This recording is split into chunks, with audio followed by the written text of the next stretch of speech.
brought to you by Silver Pumps.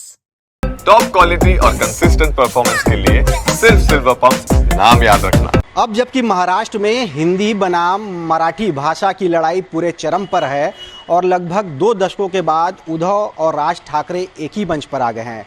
भले ही फडणवीस सरकार ने महाराष्ट्र में तीसरे भाषा के रूप में हिंदी के अपनी नीति को हटा दिया है, उससे पीछे हट गए हैं और कक्षा 5 तक के क्लास में हिंदी को तीसरी भाषा के रूप में पढ़ाने से इनकार कर दिया है। उस नीति से वे बैकफुट पर आ गए हैं, लेकिन इसके बावजूद अब इस पर सियासत पूरी तरह से गर्म हो गई है और लगभग 2 दशकों के बाद उद्धव और राज ठाकरे एक ही मंच पर आए हैं और हिंदी भाषा और मराठी भाषा को मराठी अस्मिता से जोड़कर देख रहे हैं।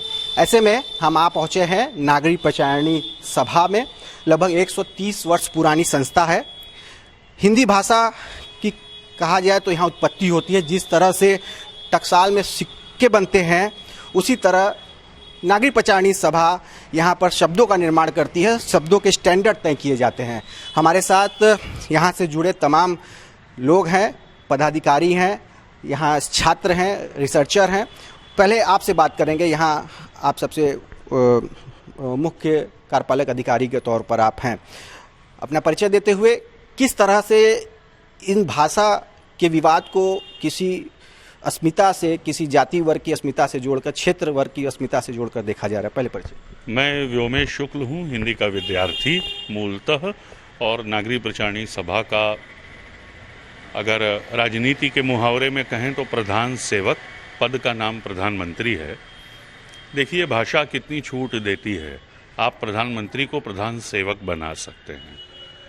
मेरी भाषा ने मुझे बहुत सारी स्वायत्तताएं दी हैं, बहुत सारी आज़ादियाँ, और दुनिया की सभी भाषाएं मेरी मातृभाषा की तरह ही मातृभाषाएं हैं। जैसे मेरी माँ है वैसे दूसरों की भी माएँ हैं। तो जो इस ख्याल को नहीं मानता वो मनुष्यता का शत्रु है। लेकिन पूरे देश में एक देशव्यापी भाषा के तौर पर हिंदी का जो उभार है, हिंदी का जो अस्तित्व है, उससे इनकार करना भारत के नागरिक के लिए कोई समझदारी की बात नहीं है। और ये देख के बड़ा दुख हो रहा है कि अस्मितावादी राजनीति ने कम से कम महाराष्ट्र में हिंदी बोलने वाले व्यक्ति का निरादर करने, उसे एक क्षति पहुंचाने का संकल्प ले लिया है। अभी राज ठाकरे नाम के राजनीतिक व्यक्ति का एक ट्वीट आया है जिसमें वे कह रहे हैं कि अगर कोई मराठी नहीं बोल पाता तो उसे मारिए मत, और फिर अगले ही वाक्य में कह रहे हैं कि अगर मारते हो तो मारो। अगर वो कोई यूजलेस ड्रामा कर रहा हो, कोई अतार्किक बहस कर रहा हो, इस बात को मुद्दा बना रहा हो, तो उसको मारो। और कहाँ मारो? ऐसी जगह का नाम उन्होंने अंग्रेजी में लिया है जिसका नाम हिंदी में नहीं लिया जा सकता। इतना शर्मनाक शब्द है वो। मार खाने के लिए है हिंदी? क्या हम फिर से पराधीन हो गए हैं? हिंदी ने एक अर्थ में इस देश को, राष्ट्रीय आंदोलन को किरदार दिया है, और वो भाषा पूरे देश में कहीं भी बोली जा रही है। हम लोगों की विडंबना है कि हम एक भाषा वाले लोग हैं। हमको तो ना अंग्रेजी आती है, न उर्दू आती है, न तो संस्कृत आती है जो हिंदी की ही माँ है। हम सिर्फ हिंदी वाले हैं। तो तुम हमारा जीना हराम कर दोगे इस देश में? आप जान लीजिए, संख्या से कोई फर्क नहीं पड़ता। सैंपल साइज कितना भी बड़ा हो भाषा का, हम लोगों ने देखा है कि सोवियत संघ जो पुराना वाला था उसमें एक भाषा थी दागिस्तानी नाम की, जिसको उस समय शायद हजारों की संख्या में लोग बोलते थे। यानी 1 लाख से कम आबादी थी दागिस्तानी बोलने वालों की। लेकिन उस भाषा के साहित्यकार को साहित्य का सर्वोच्च सम्मान मिला। तो संख्या से कोई फर्क नहीं पड़ता। लेकिन अगर आप संख्या गिनने पर उतारू हो जाएंगे तो इस दुनिया में, इस पृथ्वी पर 100 करोड़ लोग हिंदी बोलने वाले हैं। इनसे क्या कोई टकरा सकता है इस संख्या बल से? एक बात तो ये है। और दूसरी बात यह है कि मराठी जो स्वयं देवनागरी लिपि में लिखी जाती है, जिसके आविष्कार का, जिसके प्रचार प्रसार का श्रेय हिंदी को है, और उसमें कहीं ना कहीं नागरी प्रचारणी सभा की भी भूमिका है। वो मराठी तो हमारी बहन है, तो दो बहनों को आपस में लड़ाने का काम कौन कर रहा है? क्या राजनीति कर रही है?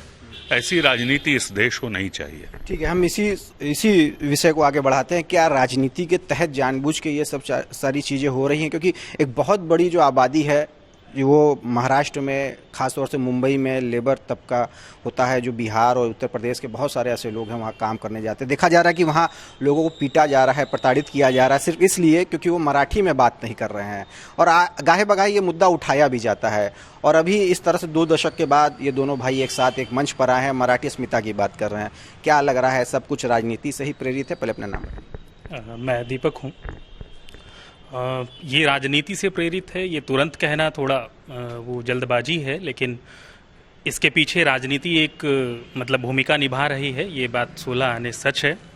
रही बात ठेले खोमचे वालों पर जो अत्याचार देखे जा रहे हैं सोशल मीडिया पर, मैं भी देख रहा हूँ, इस पे अपडेट ले रहा था, तो मैं ये देख रहा हूँ कि जो छोटे छोटे लोग हैं, मतलब सड़क के किनारे ठेला लगाए हुए हैं या कोई छोटी चाय की दुकान है, यहाँ ये लोग जाकर दबंगई कर रहे हैं कि भाई तुम हिंदी क्यों बोल रहे हो।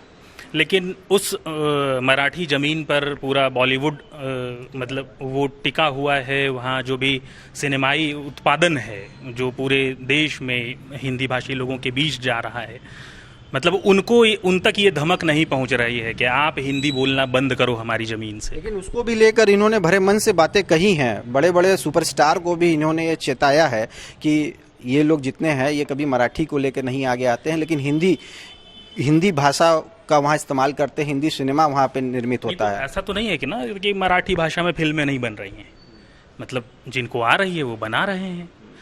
दर्शक वर्ग भी तो यही कारण है कि जो हिंदी मुझे एक और बात बोलनी है, जैसे भाषा है और मैं बोलने वाला हूँ, हिंदी भाषा है, मैं हिंदी बोलने वाला हूँ।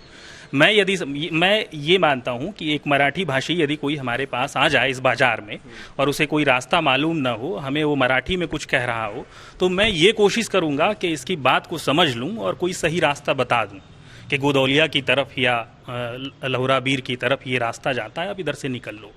मैं कहूँगा कि आप मराठी मतलब हिंदी नहीं समझ पा रहे हो तो इंग्लिश भी थोड़ा सा बोलो, या कोशिश करूँगा कि ये क्या कह रहे हैं, वो सही रास्ता बताने की कोशिश करूँगा। तो मैं ये कहना चाह रहा हूँ कि मैं हिंदी भाषी हूँ और भाषा हिंदी है, लेकिन मैं समावेशी रूप से देख रहा हूँ कि भाई कोई आदमी आया है और बस वो इस कारण से कि मराठी बोल रहा है, तमिल बोल रहा है, कन्नड़ बोल रहा है, तो मैं उसे सही रास्ता न बताऊँ, मैं उसे पीटने लग जाऊँ, धमकाने लग जाऊँ, भाई मेरी ज़मीन पर हिंदी के अलावा कुछ और नहीं।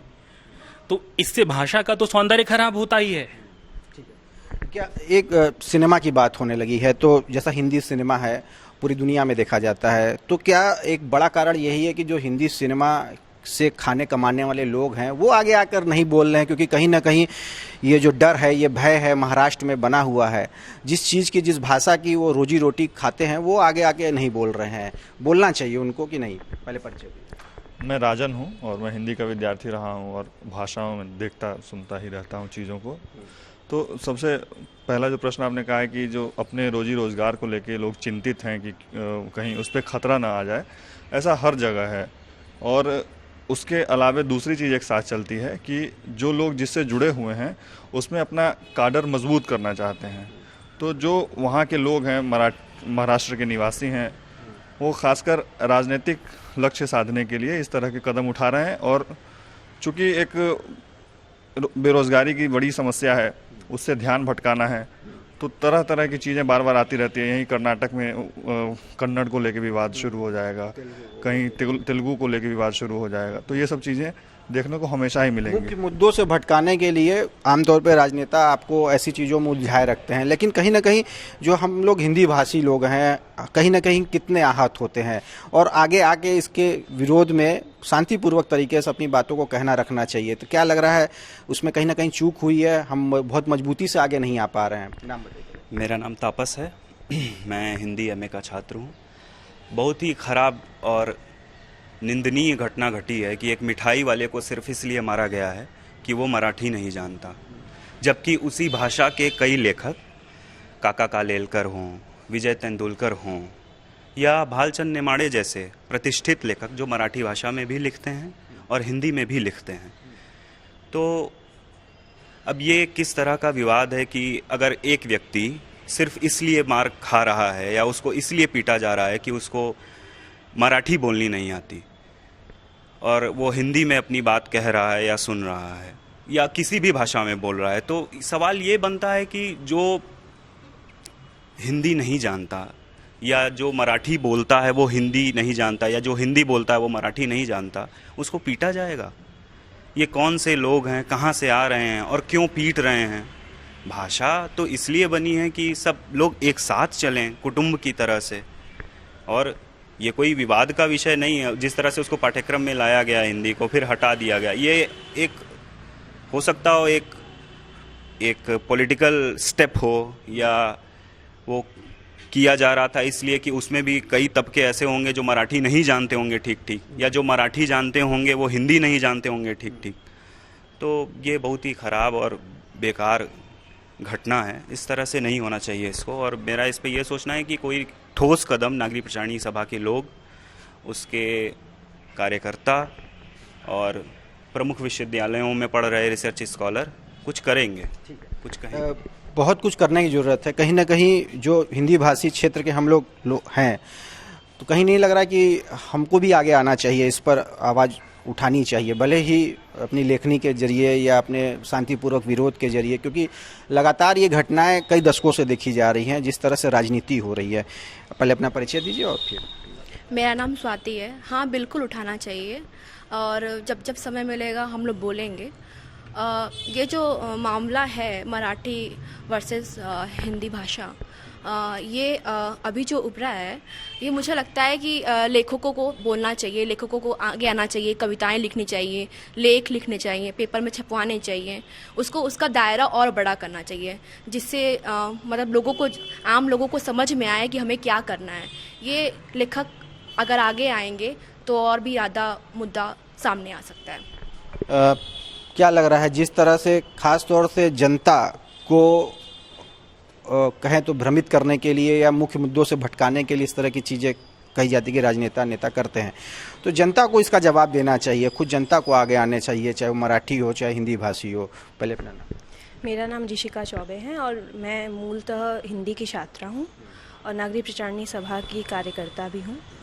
और मेरा ये, इस पे मेरी राय ये है कि भारत की जितनी भी जनता हैं, जो हिंदी भाषी हैं, जो कन्नड़ी भाषी हैं और जो मराठी भाषी हैं, भारत में विविध भाषाओं का देश है भारत, और भारत के जितने भी लोग हैं उनको सिर्फ अपनी एक भाषा पे ही नहीं रुकना चाहिए कि जो मराठी है वो ही एक भाषा है, हिंदी भी भाषा है, वैसे ही कन्नड़ी भी एक भाषा है।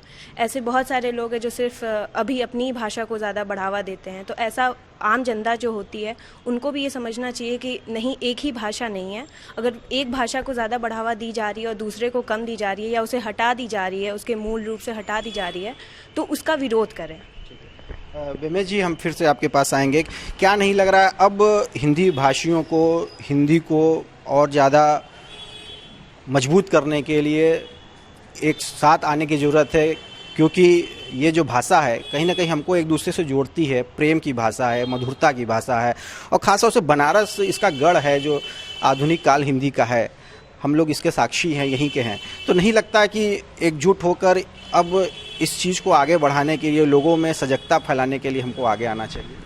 बिल्कुल आगे आना चाहिए, लेकिन सवाल है कि राजनीति के एजेंडे पर आगे आएंगे कि संस्कृति का अपना कोई एजेंडा होगा। अगर राजनीति हमारे जीवन के विषय तय करती रहेगी, अगर एक सत्ता पाठ्यक्रमों में स्थान दिला रही है हिंदी को, तो ये एक उपलब्धि का विषय है। लेकिन वहीं पर जो प्रतिपक्षी सत्ता है, जो राजनीति में सत्ता में भागीदारी चाहती है, वो इसको एक राजनीतिक विषय बना दे रही है।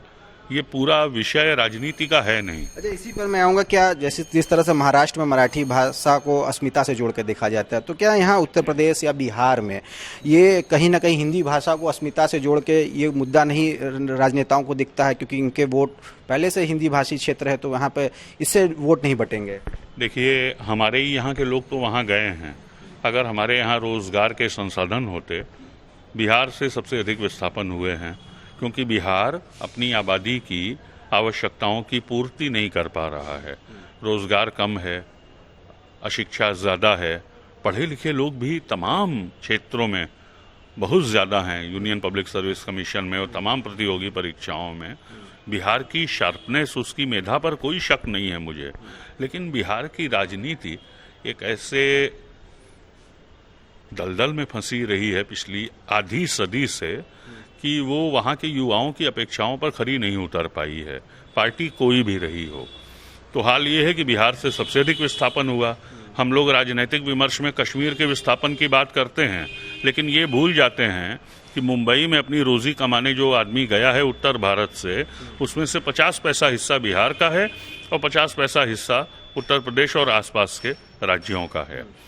तो ये एक बड़ी मतलब कि त्रासदी है कि हम लोग ही वहाँ गए हैं।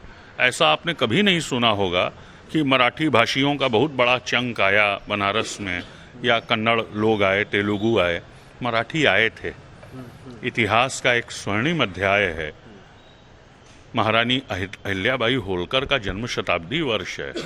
मराठी भाषी बंधुओं बांधवियों से हाथ जोड़ के इस चैनल के माध्यम से मेरा अनुरोध है कि हिंदी भाषी सभ्यता के प्रमुखतम केंद्र वाराणसी के पुनर्निर्माण में मराठी लोगों की इतनी बड़ी भूमिका है। हमारे देवाधिदेव महादेव जो हैं, उनके मंदिर का पुनर्निर्माण अहिल्याबाई होलकर ने कराया और उनके साथ समूह के रूप में वेदों के, उपनिषदों के, ब्राह्मण ग्रंथों के, व्याकरण, सांख्य, मीमांसा के विद्वान मराठा भूमि से चलकर काशी की पुण्य पवित्र भूमि पर आए और यहीं के नागरिक बन गए। आप देखिए काशी में बाबूराव विष्णु पराड़कर, क्या ये याद करने की आवश्यकता नहीं है जब हिंदी पत्रकारिता के 200 वर्ष पूरे हो रहे हैं, एक मराठी भाषी व्यक्ति ने हमारी पत्रकारिता का ध्वजवाहक पद स्वीकार किया। पराड़कर जी के बिना, गर्दे जी, लक्ष्मण नारायण गर्दे, उनके बिना हम हिंदी की पत्रकारिता की कल्पना ही नहीं कर सकते। तो हिंदी तो कृतज्ञता की भाषा है, स्नेह की भाषा है और सबको अपने भीतर समाहित कर लेने की भाषा है। तो हिंदी की जो बुनियाद है, ख़ास तौर से वाराणसी में कहीं न कहीं मराठी भाषियों, मराठी भाषी विद्वानों ने रखी है।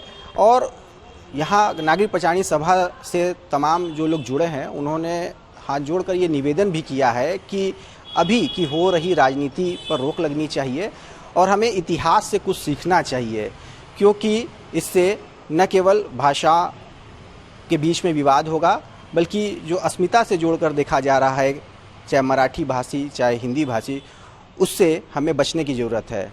तभी भाषा का सही मायने निकलकर सामने आएगा। रोशन जी, वाराणसी, यूपी तक।